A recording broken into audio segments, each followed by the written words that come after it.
नमस्कार किसान भाइयों, आज मैं आपको एक महत्वपूर्ण जानकारी देने वाला हूं, इसलिए वीडियो को पूरा ध्यान से देखें। किसान भाइयों, हम छाट रहे हैं 2,4-D, लेकिन कई किसान भाई इसमें बहुत बड़ी गलती कर देते हैं, जिससे उन्हें बहुत नुकसान उठाना पड़ सकता है। तो आज मैं आपको वही नुकसान बताने वाला हूं कि किस प्रकार से किसान भाई नुकसान उठा सकते हैं।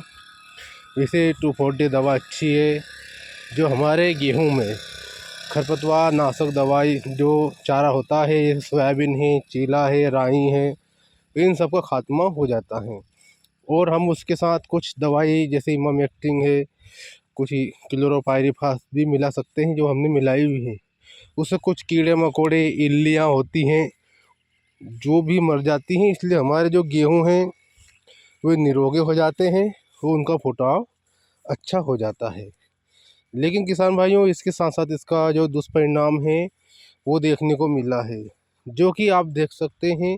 वो सामने वाले दूसरे खेत में होता है। कैसे? क्योंकि जब हम दवाई छांटे हैं तो बगल में अगर हमारे जो साइड में अगर चने होते हैं तो उसमें ये दवाई बहुत दूर तक उड़ जाती है। यानी कि अगर हम दवाई छांट रहे हैं और थोड़ी थोड़ी हवा भी चल रही है तो 100 से 150 फीट तक ये दवाई उड़ती है चने में, और उसमें फिर कोई भी घेंटे या फल नहीं आता। तो किसान भाइयों, आप देख सकते हैं इन भाई साहब ने छांटी थी और ये दवाई उड़ी है, वो काफ़ी दूर तक चने प्रभावित कर रही हैं। अब इन चनों में बेकार हो जाएंगे, इनमें कुछ भी नहीं आएंगे।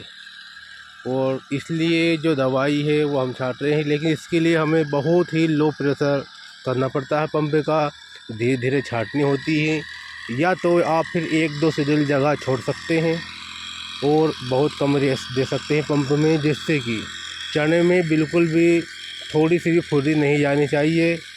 किसान भाइयों, ये सावधानी रखें, वरना जो बगल में खेत वाला है उसका पूरा नुकसान होने वाला है। वो कल से वो आपसे हर्जाना भी मांग सकता है। तो ये जानकारी बहुत महत्वपूर्ण है किसान भाइयों। ये जानकारी कोई किताब में लिखी नहीं होती है, ये किसानों के अनुभव से आती हैं। अगले वर्ष हमारा 1 एकड़ का खेत था, बगल में एक भाई साहब ने दवाई छाटी थी, तो उस पूरे 1 एकड़ के खेत में जो चने थे वो पूरे बेकार हो गए थे। उनमें से फिर उसके सिरे पर 1 से 2 घेंटी आई थी, वो पूरा खेत हमारा बिना चनों वाला रह गया था। तो हम बहुत नुकसान उठाना पड़ा।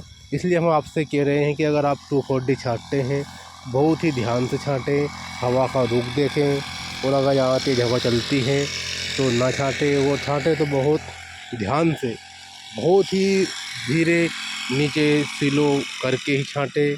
आप देख सकते हैं भाई साहब छांट रहे हैं, जो बहुत कम रेस कर लिया है और हवा भी उधर की नहीं चल रही है, तो उसी हिसाब से हमें छांटना चाहिए, ताकि किसी का नुकसान ना हो या हमारा नुकसान ना हो।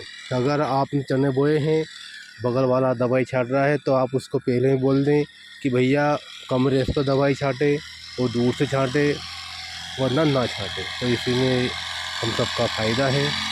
अगर आपको ये जानकारी पसंद आती है तो वीडियो को लाइक करें, चैनल सब्सक्राइब कर लें, ताकि मैं आपको आगे आने वाले समय में महत्वपूर्ण जानकारी दे सकूं, जिससे किसानों को फ़ायदा हो सके।